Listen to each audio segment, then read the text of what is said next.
Bonjour à toutes et à tous et bienvenue dans le podcast Parcours de solo. Je m'appelle Marion et je suis l'heureuse maman d'une petite fille que j'ai conçue en solo via PMA au Danemark en 2020. Parcours de solo, c'est des histoires de personnes qui, comme moi, ont fait le choix d'avoir un ou plusieurs enfants en solo. Depuis des décennies, des personnes, et notamment des femmes, contournent les lois et traversent des frontières pour accéder à leur désir de parentalité. Aujourd'hui, j'ai eu envie de donner la parole à ces personnes, qu'elles vous racontent leur histoire, ce qui les a amenées sur cette voie et comment elles s'épanouissent dans ce modèle. Il y a 1000 raisons différentes qui peuvent mener à la solo-parentalité, 1000 façons de vivre les choses et donc 1000 histoires à raconter. Parce que parler de nos parcours et faire connaître nos familles, c'est les rendre légitimes et les normaliser aux yeux de la société. Alors ouvrez grand votre cœur et vos oreilles. Bonne écoute!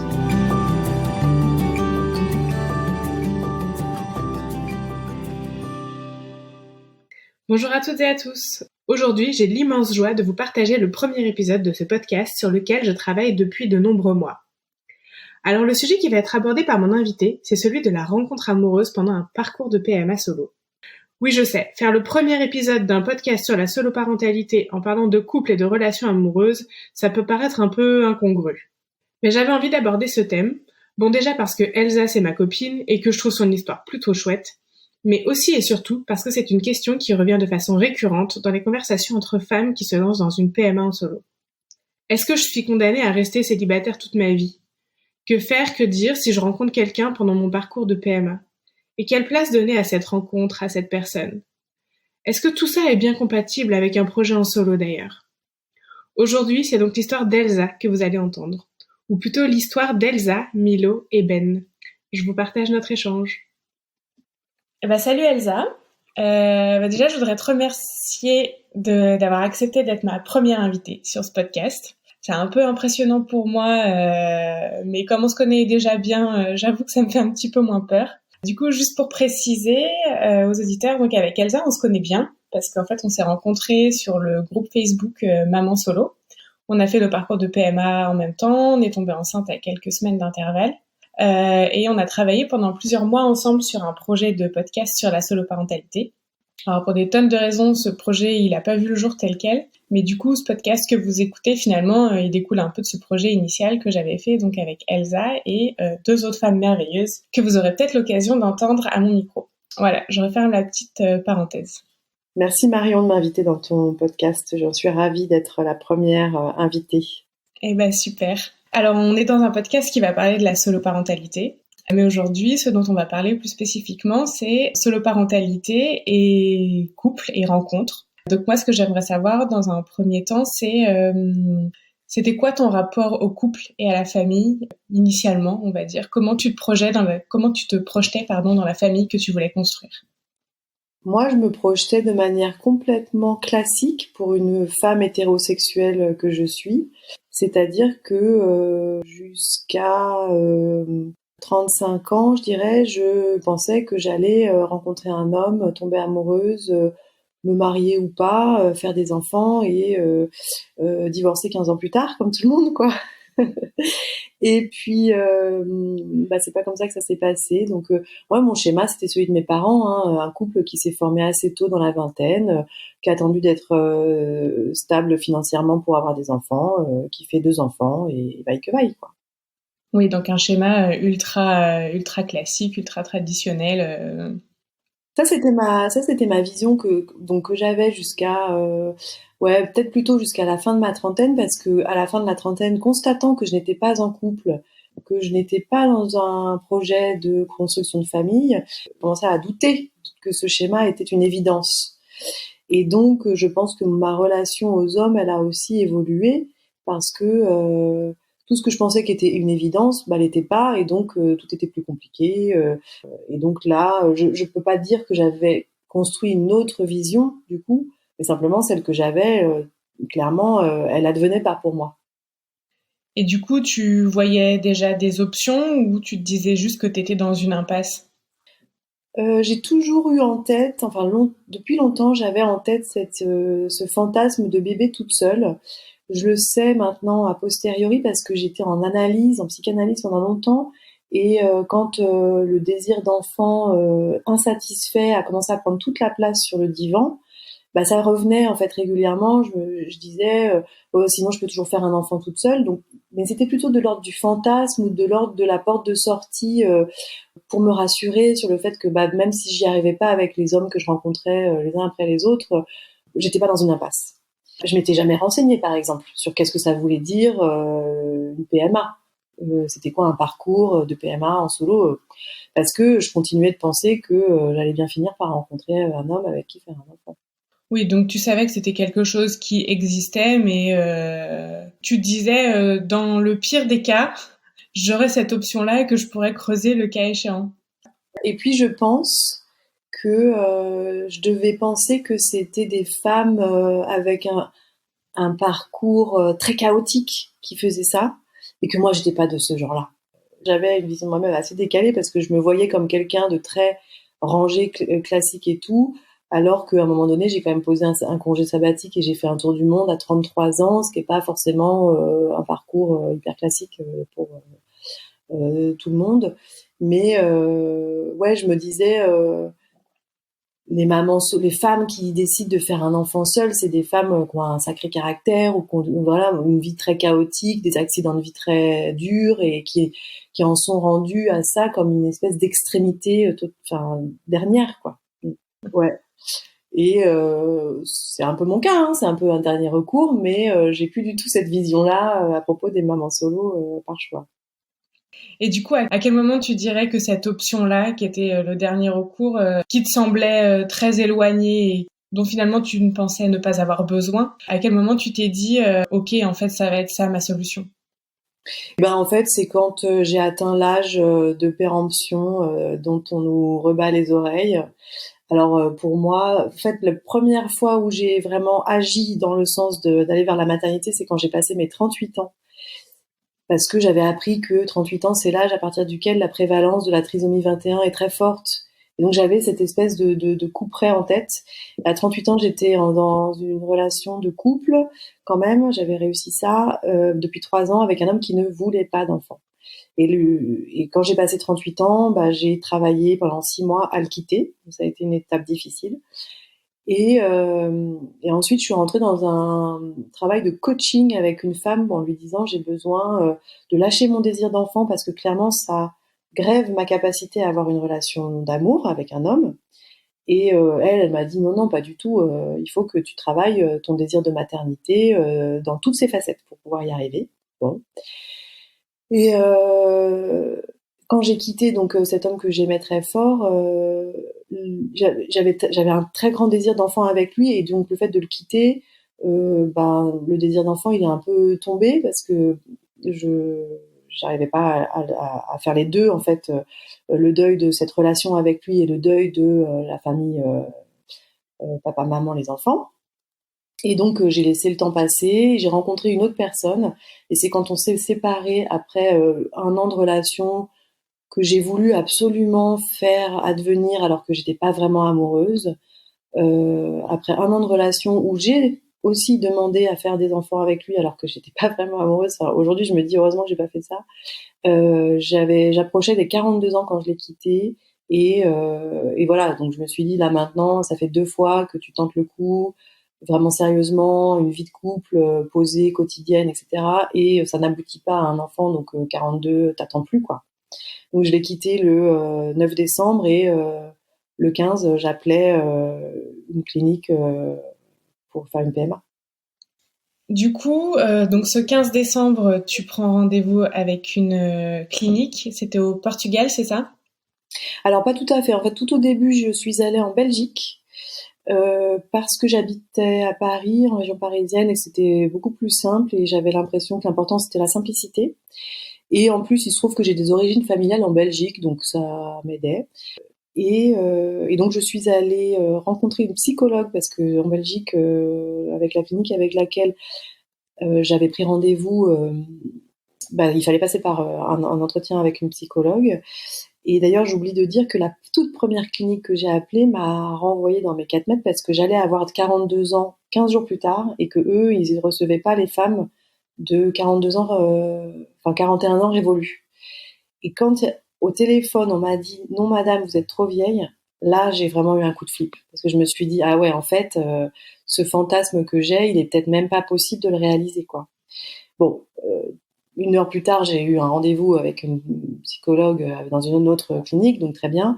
J'ai fait ces rendez-vous. J'ai trouvé que le rendez-vous était vachement instructif sur comment j'assumais ce parcours solo. Et un peu plus tard, je suis allée dans une conférence pour écouter parler de PMA, etc. Donc c'était pas que PMA solo, hein, c'était la PMA en général. Et en fait, ont pris la parole des personnes qui défendent le droit aux origines. Donc des personnes qui estiment que les personnes issues d'un don devraient avoir accès aux informations concernant leur donneur.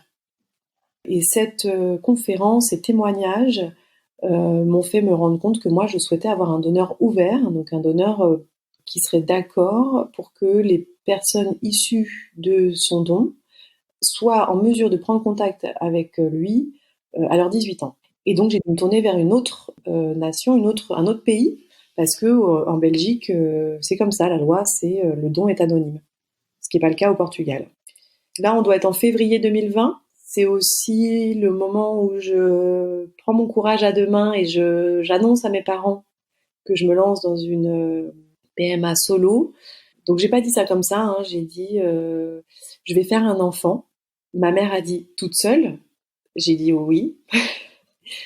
Et en fait, j'appréhendais vachement leurs réponses, enfin leur réaction plutôt. Et ma mère a dit, très sérieuse comme elle est toujours, eh ben nous, on t'aidera autant qu'on pourra parce que c'est pas quelque chose de facile. Doudou, parce que ma mère appelle mon père Doudou. Un doudou, on aidera notre fille. Et mon père, en fait, il avait la tête dans son assiette. Il attendait d'avoir la réaction de ma mère pour relever la tête et dire alors il arrive quand ce bébé? Trop mignon. Donc trop mignon, donc voilà. Après, il a commencé à me parler de prénom, de comment j'allais choisir le prénom et tout. Donc je lui ai dit attends, mais papa, pour l'instant, il n'est pas conçu le bébé, donc là, on en est qu'au début des étapes. Et puis 1 mois plus tard, lockdown. Hein. Ouais. On se retrouve tous chacun chez soi et donc les perspectives de prendre un avion pour aller au Portugal sont complètement fermées, quoi, réduites, impossibles. Mais moi, en fait, j'étais pas trop inquiète parce que je me doutais bien qu'on n'allait pas rester enfermé 2 ans et que en fait j'avais besoin de temps pour mûrir cette décision que j'avais prise, quoi. Et du coup, donc quand tu commences ce parcours de PMA et que tu te lances vraiment concrètement, l'idée d'une rencontre, elle est comment dans ta tête? Ah bah là, à ce moment-là, donc je suis célibataire depuis décembre. Je sors d'une relation qui n'était pas particulièrement épanouissante. Je me suis enfin autorisée à me lancer dans ce projet de bébé que j'attends quand même depuis très longtemps parce que pour moi, j'imaginais que je serais maman à 24 ans. Donc tu vois, 20 ans plus tard, il était temps.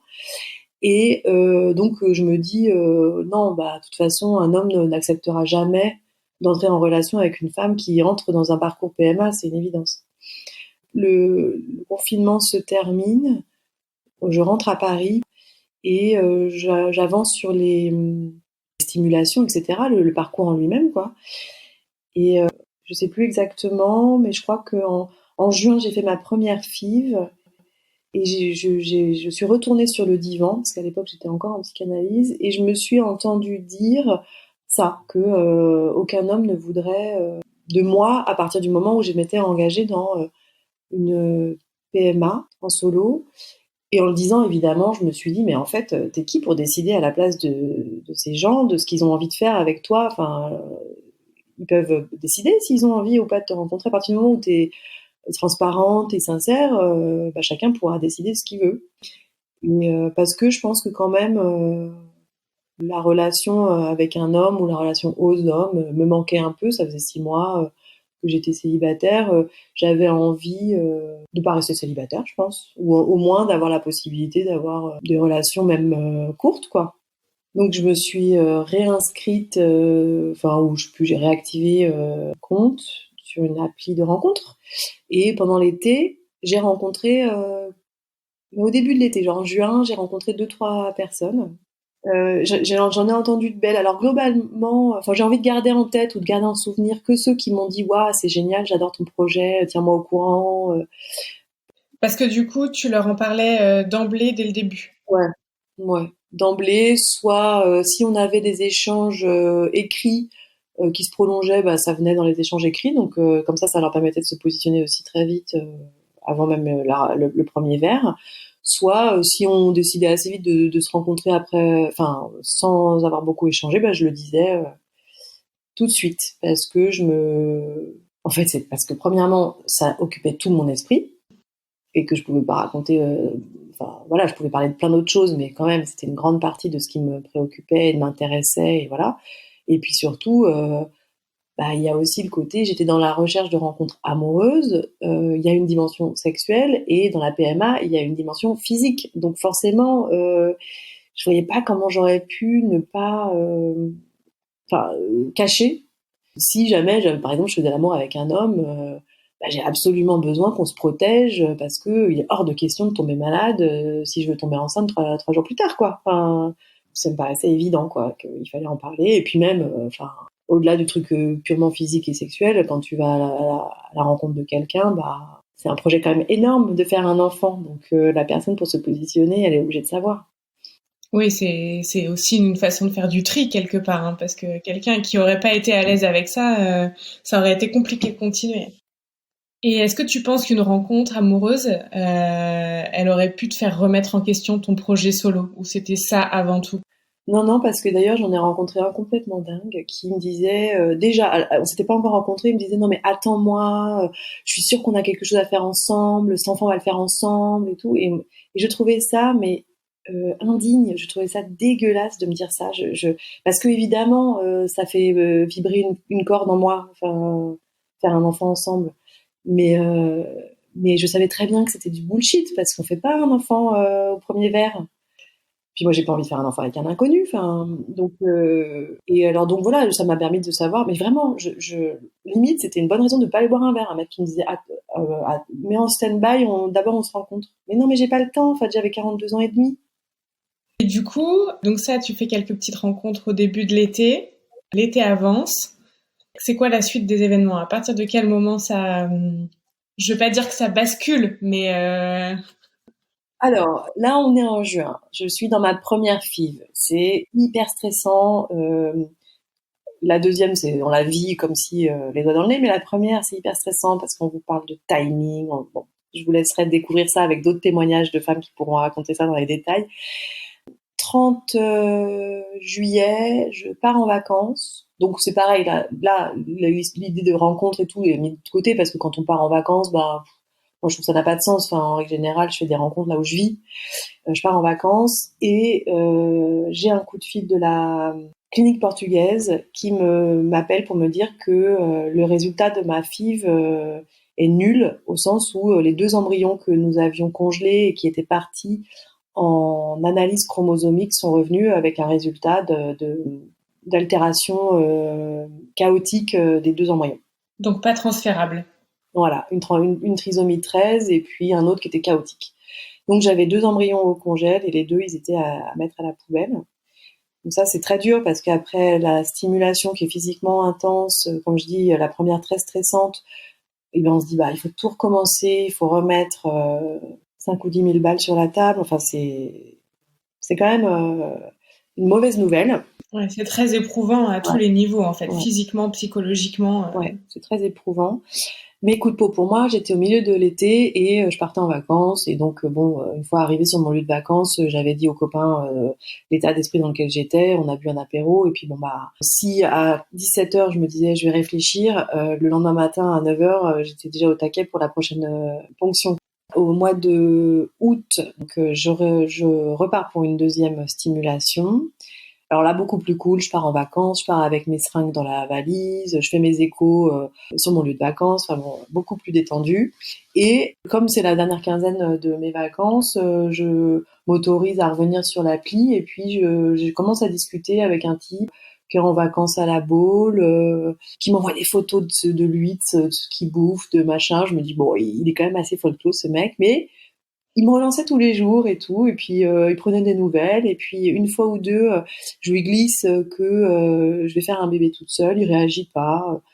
Donc bon, voilà, je me dis, enfin j'aime bien ces échanges, tu vois, le petit truc dont tu parles pas à tes copains avec qui t'es en vacances et qui te fait sourire quand tu regardes ton téléphone, quoi. Alors que le mec je le connaissais pas, enfin. Et je vais au Portugal faire la deuxième ponction. Je rentre du Portugal et le lendemain, on se rencontre avec Ben, donc, qui s'appelle, ce type qui était dans mon téléphone depuis 15 jours. On se rencontre, on boit un verre. Ah oui, alors ce que j'ai pas dit, c'est que donc les les 2 fois où j'avais évoqué PMA solo dans notre conversation, il réagissait pas. Et donc la troisième fois, je lui ai dit, est-ce que tu as vu que nanana? Et là, l'emoji qu'il a envoyé, c'était un emoji avec des grands yeux. Et puis, la ligne d'après, c'était genre, ah ok. Et en fait, c'est exactement ça. C'est-à-dire, quelqu'un qui s'attend pas, enfin, je veux dire, c'est pas quand même quotidien, une femme qui annonce, je fais une PMA solo. Donc forcément, la première réaction, c'est, ah ouais. Et puis après, c'est, ah oui, parce que, bah, de toute façon, on se connaît pas, on s'est pas rencontrés, on n'en sait rien de ce qu'on va vivre ensemble. Donc, bah, très bien, quoi. Et à la question est-ce que tu veux encore des enfants, il m'avait répondu bah non c'est bon j'en ai déjà 3 quoi. 12, 14 et 16, ça va quoi. Et donc on se rencontre à Paris et la soirée est vachement sympa, douce. Voilà je me sens bien avec lui. Donc bah, on s'embrasse à la fin de la soirée.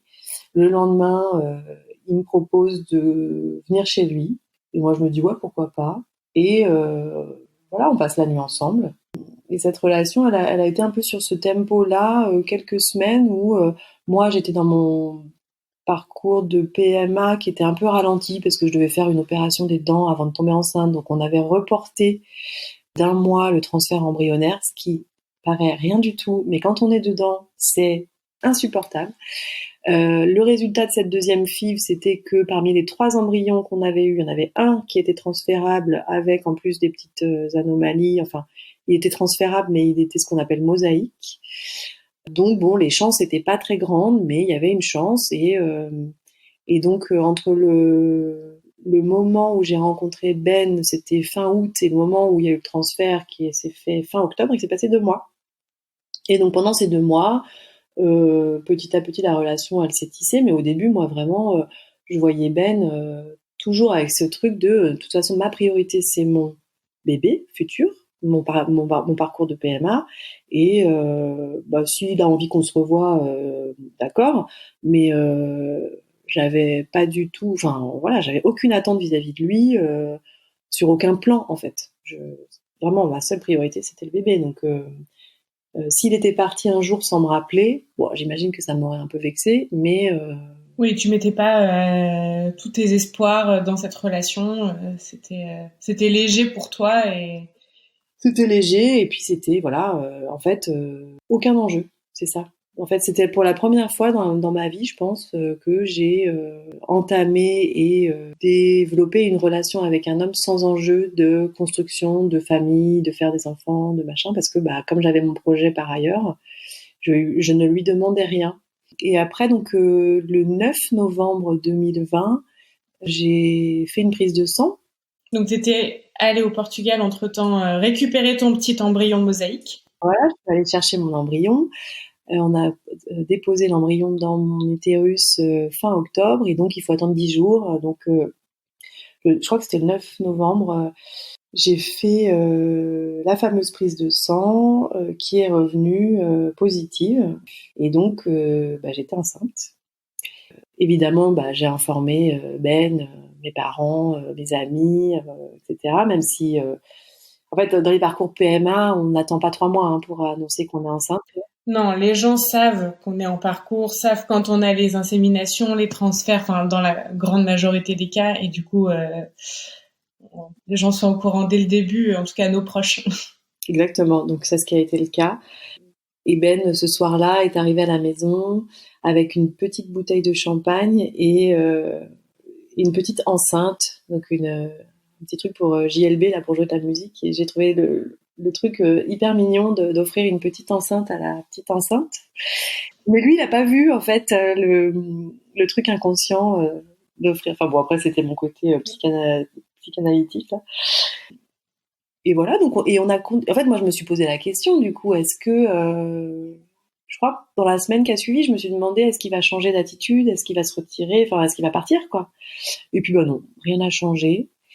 Et du coup, c'est parce que vous saviez tous les deux qu'il allait y avoir ce transfert, que potentiellement ça pouvait être positif et donc déboucher sur une grossesse et tout ce que ça implique derrière. Est-ce que c'était quelque chose que vous aviez abordé ensemble, que vous aviez vous étiez dit, est-ce qu'on gérera comme ci, comme ça, j'attends ci, ça de toi? Non, on n'en a pas parlé du tout parce que Ben, c'est pas quelqu'un qui a des grandes conversations avec oui mais moi je suis comme ci, oui mais moi ce que je veux c'est, enfin non, on n'a pas de conversation comme ça, donc on parle de rien en fait. Et puis bon, étant donné que le premier trimestre reste quand même un trimestre de tous les dangers pour une grossesse tardive, il n'y avait pas non plus de plan. En fait, c'est aussi ça qui était un peu étrange, c'est que il était urgent de ne rien faire comme plan, puisqu'on ne savait pas finalement si ça allait aboutir à quelque chose, etc. Et nous, notre relation, elle avait 2 mois quand je suis tombée enceinte. Donc c'est pareil, en fait, ça fait à peine 2 mois, en fait, on en était à l'étape de est-ce qu'on se fait un petit week-end tous les deux, quoi.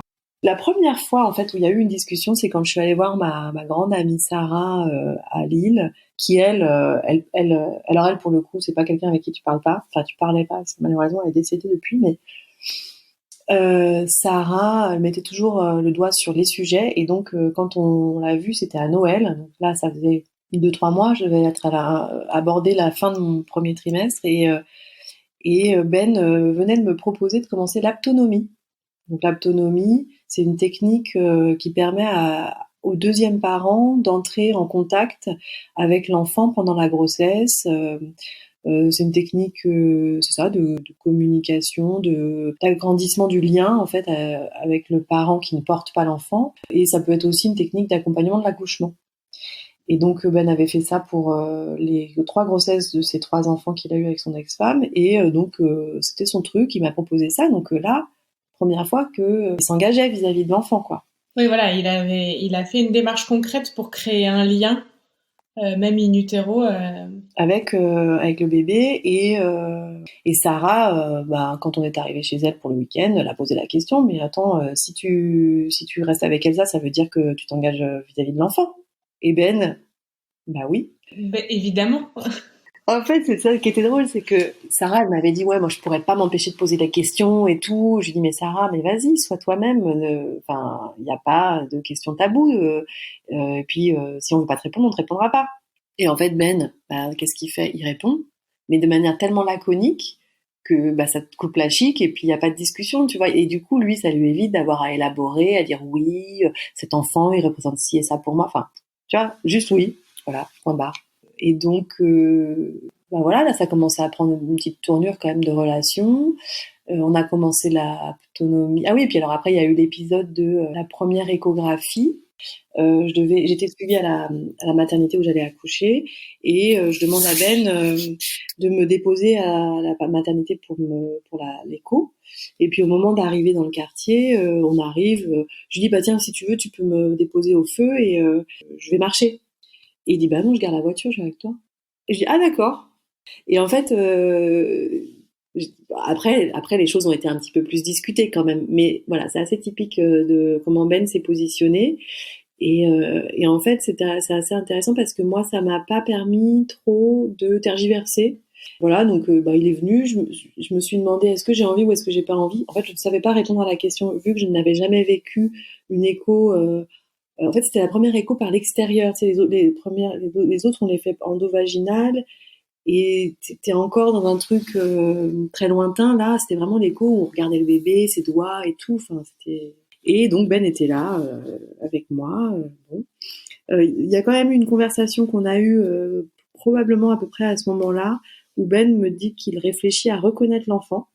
Là, je lui ai dit non, non, non, non. D'abord, cet enfant, il portera mon nom. J'y tiens. Et puis ça fait trop peu de temps qu'on se connaît. En fait, moi, ce dont j'avais peur, c'était de créer un lien pour mon enfant que je ne connaissais pas avec un homme que je connaissais très peu. Ouais. Et bon, après on en a discuté. Il y a enfin, on se dit qu'il n'y avait pas d'urgence. De toute façon, c'est vrai que si l'enfant n'est pas reconnu par le deuxième parent avant sa première année, le deuxième parent n'a pas l'autorité parentale. Mais bon, moi, c'était.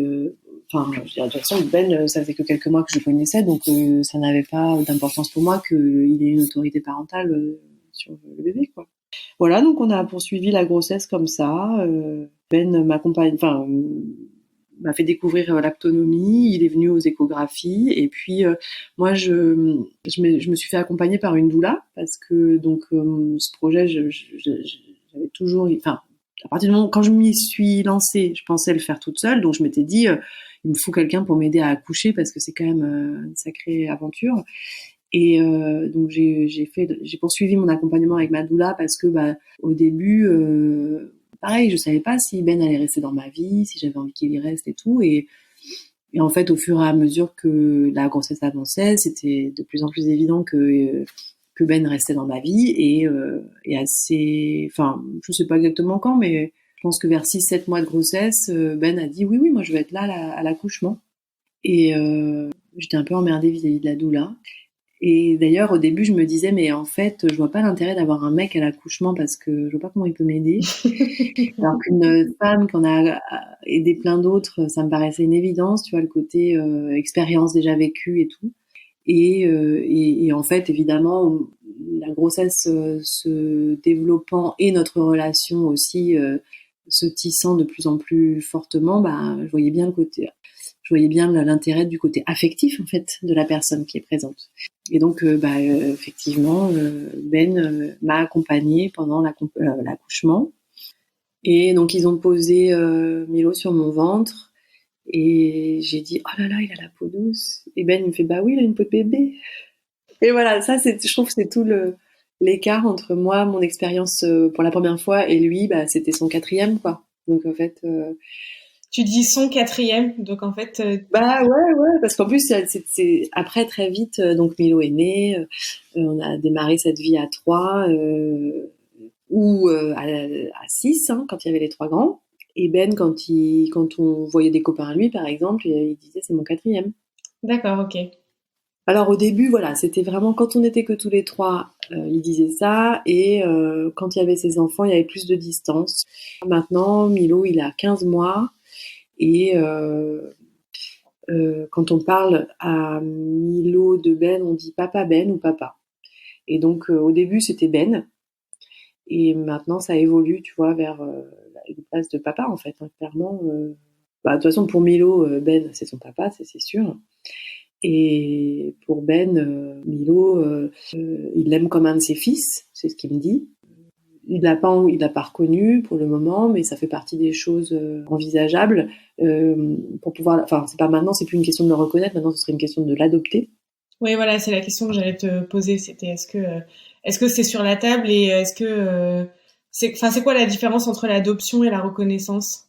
Et en fait, la reconnaissance, c'est possible. Donc avant les 1 an de l'enfant, je crois. Après, c'est plus possible si on n'est pas marié. Et je suis même pas sûre que ce soit possible. Je t'avoue, j'ai pas revérifié ces trucs juridiques. Mais là maintenant, si on veut créer un lien juridique entre eux, ce sera un lien d'adoption et ça passe par le mariage entre Ben et moi. Là, on s'est pacsé, mais le Pacs ne permet pas à Ben d'adopter Milo. C'est que le mariage. Ok. Voilà, et ça fait partie des choses qui sont discutées. Et tu vois, je vais te dire, même récemment, j'ai évoqué le fait que Milo porte nos 2 noms. D'accord. Donc, tu vois, ça a vachement évolué entre la première rencontre où le premier ok, quand j'ai dit je vais faire un bébé toute seule, et aujourd'hui où vraiment, puis alors au quotidien, c'est pour ça que si tu veux, pour commencer ton podcast parcours de solo, tu fais un peu une petite bifurcation parce qu'on peut pas vraiment dire que je sois solo au quotidien. Milo, il a besoin de faire de la kiné 2 fois par semaine. C'est Ben qui assume une des 2 séances. Il l'emmène ou le récupère à la crèche aussi souvent que je peux pas le faire. Ben est dans la vie de Milo comme n'importe quel papa, quoi. Mm. En fait, le podcast, c'est parcours de solo parce que tu t'es lancé dans un parcours de PMA solo et en fait, ça peut évoluer de tout un tas de façons et celle-là, c'en est une. Et je sais qu'il y a aussi beaucoup de femmes qui se posent la question de comment je fais si je rencontre un mec pendant mon parcours, est-ce que c'est possible, etc. Donc moi je trouve ça aussi super chouette d'envoyer ce message et de se dire que pour celles pour qui c'est important, parce que c'est pas important pour tout le monde, et il y a des belles histoires qui se créent et qui sont possibles, quoi. Donc c'est vrai qu'on a souvent la question de femmes venant de femmes sur le groupe Facebook qui se lancent dans une PMA et qui s'inquiètent de ça. Est-ce que je fais une croix sur ma vie sentimentale forcément définitive, etc. Et on est quelques-unes sur le groupe à dire non, c'est pas une fatalité. Pour terminer, si tu avais un message à faire passer à toutes ces personnes qui ont un désir d'enfant et qui trouvent pas la personne avec laquelle fonder une famille, ce serait quoi ? Un message évident, c'est de suivre son désir, parce que la maternité, c'est quelque chose de très challengeant, mais c'est quand même aussi quelque chose de très épanouissant. Et si vous avez un désir d'enfant, c'est que vous allez trouver du plaisir quand même dans la maternité, je pense. Et ne pas trouver la bonne personne, enfin il n'y a pas de bonne personne d'ailleurs, mais ne pas trouver quelqu'un, faut considérer que c'est tant pis, quoi. Tant pis, ça ne nous empêche pas d'être maman. Il y a d'autres moyens aujourd'hui. Eh ben merci Elsa. Merci à toi Marion. Au plaisir. Et voilà, je vous remercie d'avoir écouté cet épisode. J'espère qu'il vous a plu. Si c'est le cas, n'hésitez pas à aller le soutenir en allant liker, commenter, partager sur les réseaux sociaux et surtout, allez mettre un maximum d'étoiles sur les différentes plateformes d'écoute où c'est possible, notamment sur Apple Podcast et Spotify. Si vous avez des remarques, des suggestions de témoignages ou que vous-même souhaitez venir raconter votre histoire autour de la soloparentalité, vous pouvez me contacter via le compte Instagram du podcast. Merci encore et à très vite!